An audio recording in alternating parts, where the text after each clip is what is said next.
Hey guys, welcome back to my channel. Today we're going to do an upcycle on an old wooden ladder. We're going to turn it into a shelf or a plant stand. I'm going to be using it as a plant stand kind of near our laundry room. So what we're doing is turning our laundry room, like the second half of it, like we got our washer and dryer towards the back, and then the rest of it we're going to turn into kind of a plant jungle because it gets a lot of bright light back there.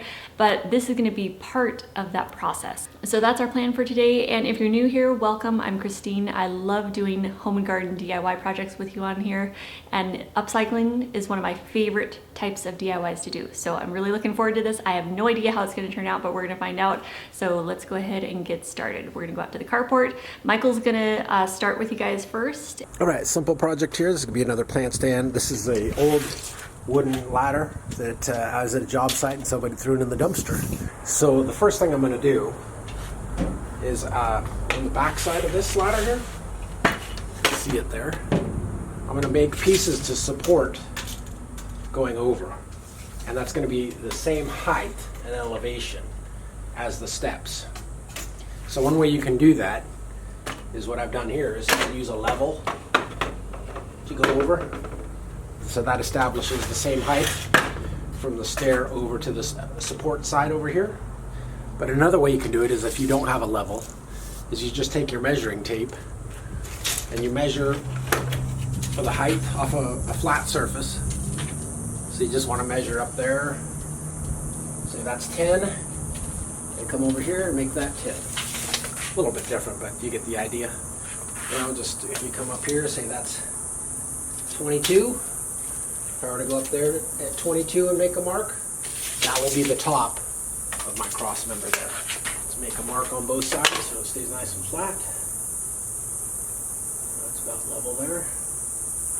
So that mark there is going to be the top of this piece going across. Same on this side.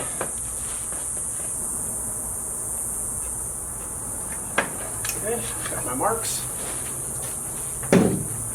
So I know where to measure, and I can measure this at 17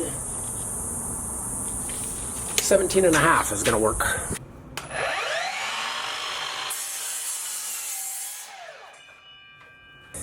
Got my cross piece cut here for this side.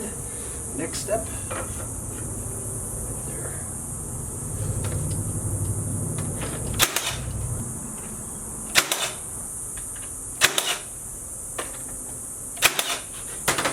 Last one here.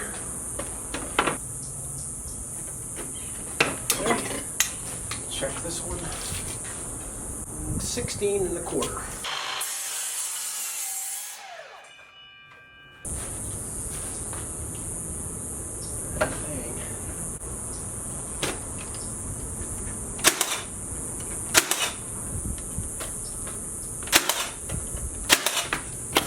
Just clean it up so we can get a clean paint job on it.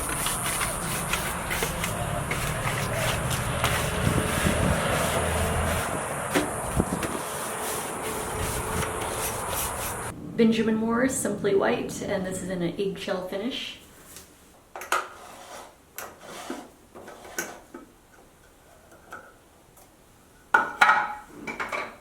So I'll start with adding a little bit of the Benjamin Moore Simply White paint to my painting container, and then I'm going to add a dash of water. So I added a little bit of water to the paint because we're going to be whitewashing. So I just want it to be a little more sheer. It's still going to be fairly opaque and white, but I just want to start out a little lighter, and I can always go back in and add another coat if we want it to be more white.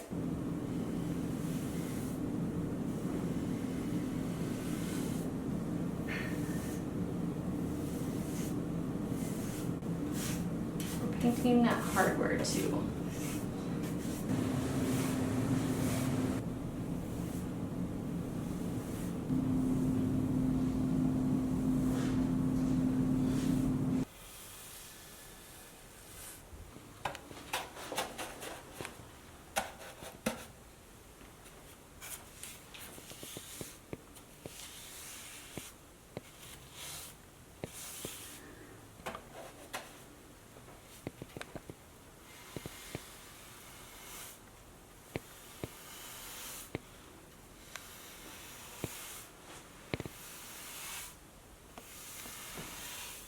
So when it comes to whitewashing, if you want it to be a more sheer coat, then you would of course add more water to your paint and that will give you a sheer look. And if you want it to be a heavier whitewash like I'm doing, then you would add just less water, just a little bit. So really simple, but it's a good way to stretch out paint, especially on a project like this where I don't want to put a lot of money into it, because it was a free piece, it's pretty beat up. So I don't want to put too much money into the paint that I'm using on this. I just want to give it a nice refreshed look. And in this space, I'm going for white and bright. So that, in case you're wondering why I'm always painting with white, that is why, because that is the overall look that I want to create in my space, is a light, airy atmosphere. And I love how white brightens up a space so much, and also it looks really good with plants. All right, so what we're doing right now is we decided that we're gonna remove this after all, this piece here, because there's a crack right on the bottom dowel rod here. I never noticed it until she pointed it out. So Michael's just gonna make a Do some couple cuts surgery here. Yeah.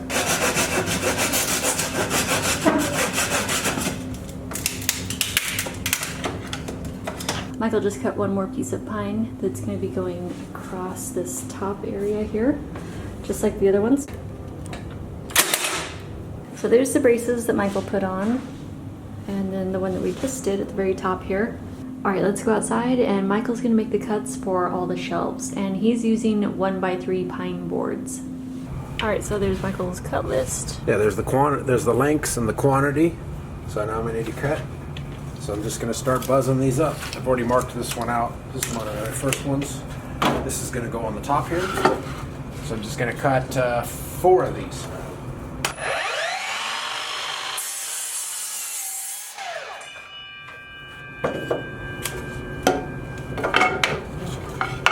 Already got this length. Okay, our next step is putting on the shelves. Set them on there. So we're gonna make our shelves just flush, so they're cut flush with the step of the ladder and the brace. Okay, we're doing the bottom slats first. Michael's just gonna pin them in.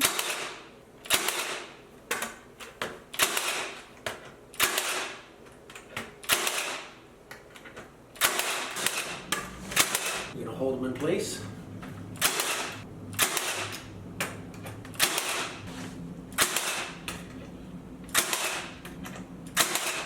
Thing.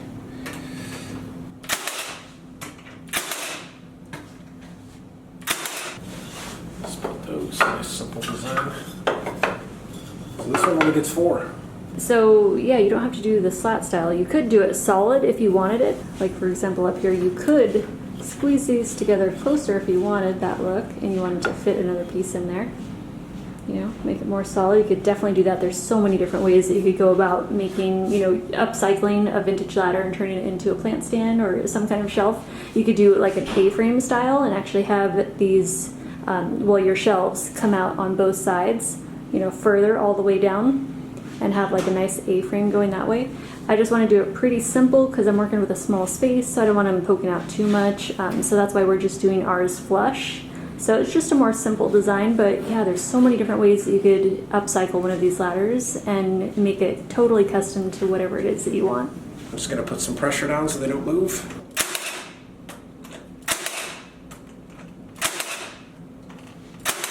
All right, all of our shelves are nailed in, so that part is all done. And if you wanted to paint your shelves, you could definitely do that. I just left mine raw because I like that look. I like the combination of the white frame with the natural raw wood. And I like the color of pine. It has a light look to it, so I wanted to just leave it like that. But you could definitely paint those if you wanted to. Okay, now we're ready to organize the shelf, and I have an idea. When I saw the color scheme and kind of how it was coming together with the natural and the white, I thought I know exactly what plant I'm going to be putting on there, and it's going to be like kind of like the centerpiece of it.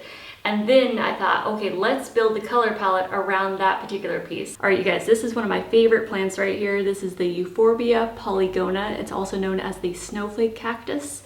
They are gorgeous, and they're all, different. They're very unique, they're very sculptural, and a lot of them do look like cactus, but they aren't cactus, they are succulents though. A lot of euphorbias give you the look of having a cactus, and you can have that inside your home because they are more shade loving compared to actual true cactus, which, prefer a little more sunlight, at least filtered sun. Even the little ones, they need a lot of bright light. and more sunlight compared to euphorbias. So a lot of the euphorbia species are more shade loving. They can do, you know, filtered sunlight, but they do prefer a little more bright shade compared to bright sunlight on them because they can get sunburned. So you can get the look of a cactus inside your house without having an actual cactus.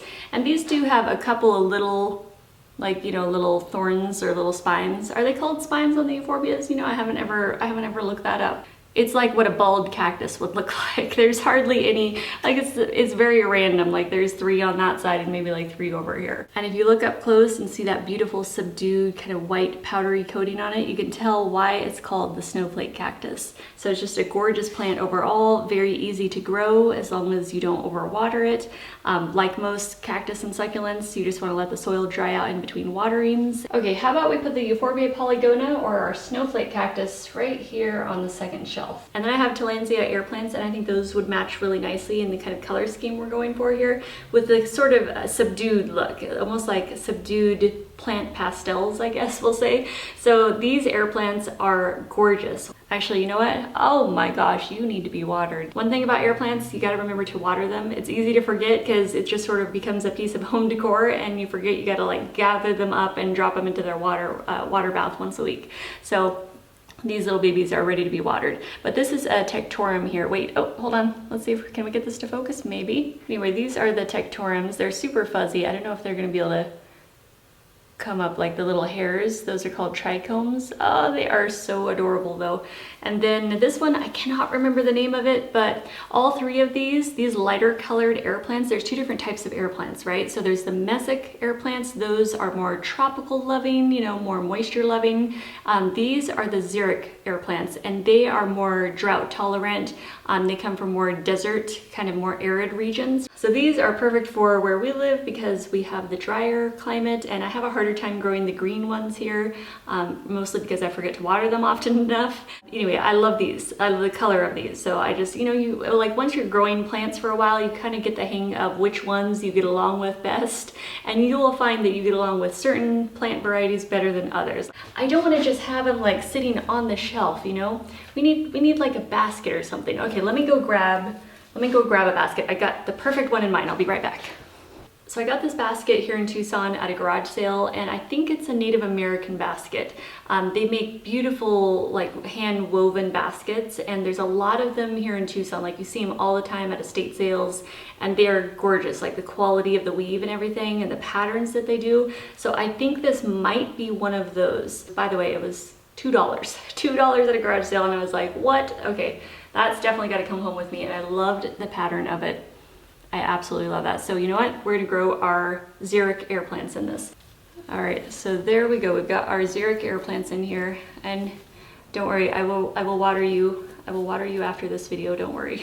They're like, can you just water us now? So let's put this on the second shelf. So we're gonna put our Tillandsia basket right back here. I think we'll add another Tillandsia air plant. I have this one growing on a piece of petrified wood, and I just thought it was a really cool, gnarly piece of wood. Actually, this was Michael's, and he lent it to the air plant, so he really liked the look of it too, growing on there. And this Tillandsia, I'm not sure the name or the variety of it. There's a wide variety of Tillandsias, and really the only names I know are xerographicas and tectorums, which are my 2 favorites. But this one, oh, I shouldn't say that. Now I feel bad because I just said those were my favorites, and this one is like listening. And I was also planning for the shelf to hold some smaller pots, like pots that aren't in use right now, but I just want to have a little place to store them, and they're going to be pots that I'll use in the future for, like small succulents or other euphorbias or cactus or something. So this is one of those pots. It's just a little terracotta. I call this the UFO. I like how squatty body it is. It's very low profile. And I got this for $2.50 at an estate sale shop. Really good deal. And I just love finding pots at the estate sales because they're so low priced compared to like retail stores. For our third shelf, we're gonna add our Tillandsia on the petrified wood. We'll put the terracotta pot back here. And I've got this geode crystal. We're gonna add that right here. So I love the look of plants mixed with crystals. And then I have these little terracotta pots. I painted these a while back. I have several of them. Several of them I left unpainted and then whitewashed, and then I have some that are painted white. So this bottom shelf area will be perfect to store all of these, I think. I got these for $2 at Box Cactus Nursery. Love these. I think these were on sale. They were discounted because they weren't totally perfect. Like they weren't flawless. They had, you know, some little dings and stuff, but I was like, what? I will take those for $2 each. I don't care about the dings or imperfections. I love them. So, and they worked out perfect. I've used them for all kinds of little succulents and cactus, string of pearls, growing all kinds of things in these. So let's go and get these under here. We'll stack them up because I've got some more to get on here too. Okay, we've got a couple more here. So looking at the color palette here, I'm thinking since we're going with the soft desert pastel kind of tones, I think we need a Xerographica up here, and I think it'll fit perfectly. Okay, here is the Xerographica. These are gorgeous air plants. They are also known as the queen of air plants, and they are just spectacular. Their structure, everything about them, how their leaves curl, they're just gorgeous. They're kind of like little pets. I just love these so much. They're so cute. So this is gonna go up on the top shelf. I think it'll fit perfectly, and that's the only thing we're gonna have up there. So it's gonna be like the little center statement piece up top here.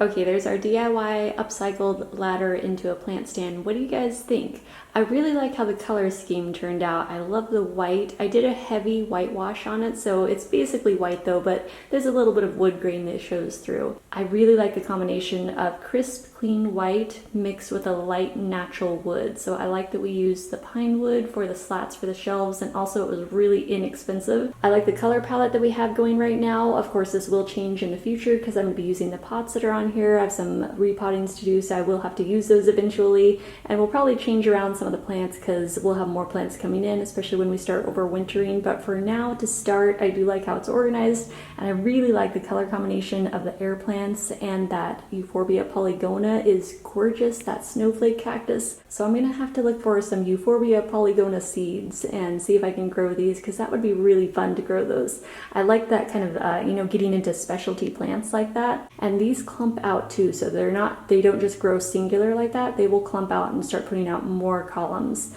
and they're just gorgeous. Anyway, if I can find some seeds, I will definitely be growing those. And then also the air plants, the color combination with those light Xeric air plants, you know, the Tectorums. And air plants are so much fun to grow, and they're so easy to care for. Just don't forget to water them. They are called air plants, but they don't actually get their nutrients from the air. They have to be watered, and they have to be fed occasionally. And especially the Xerographica, the queen of air plants, that thing is gorgeous. Another one of our favorites to grow. And petrified wood is another really cool item to use with your plants, as well as geodes and crystals. And then the pots, like I said, those are going to be used pretty soon here, so those are just kind of temporarily stored there. And then we're going to have plants being overwintered in here too, so I'll make room for those when those have to come in when it starts getting colder. But for now, we'll start with this, and I'm going to pull the ladder a little more in front of the window so the plants can get even more bright light. This is an east-facing window, just to give you an idea of the type of lighting that's coming in here. It gets really bright light reflecting off of our patio pavement all day, so all day long this gets high to medium light, so very bright indirect light. And early in the mornings, it does get filtered sunlight coming in the window, but it's not too hot, so it's just filtered light coming in through the trees early in the morning. So they do get a little bit of filtered sunlight. So even though right now it's about 100 degrees outside, we're getting an early start on preparing for overwintering our plants for the cold season. So our total cost for today's DIY, the ladder was free because it was a salvage. The paint I already had and just stretched it out by adding water to it and doing a whitewash. For the shelves, we used 1x3 pine wood, which is really inexpensive. We ended up using 4 8-foot boards. They're about $1.68 per board at Home Depot. So our total spent on this DIY project after tax was about $7. We're gonna do some more DIY projects for this room as we're sort of like transforming it from just a laundry room to a garden, indoor garden, gardening space. So we will have some more projects coming up and DIYs for this room, upcycles most likely, because I like to do things on the cheap. And I will let you guys go. Thank you so much for watching. I love you. Have an awesome week, and I will see you very soon in the next video. Bye guys.